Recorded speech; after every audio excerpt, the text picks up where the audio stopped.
Hi everyone, it's Sue. It's here, it's finally here. As of tomorrow, it's officially spring. And I hope that this season brings us some better luck than last season.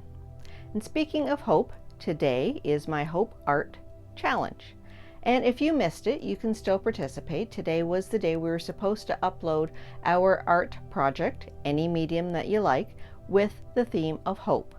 But if you still would like to participate, all you need to do is upload your video ASAP and let me know. And in the title, put hashtag Hope Art Collab. And I will put the details in the description box below so you get the exact wording for the spelling of the title. And that way you can be added to the special playlist. So today I am going to show you my take on the theme for hope. So if you're ready to see what I came up with, let's get started. With everything that has gone on this past year, I look to the future for hope. I see that hope in the eyes of my own children. And when I saw this picture of this young girl, her eyes really drew me in. And I hope to capture that feeling of hope that I saw in her eyes. And hopefully it inspires you to keep hoping for a better tomorrow.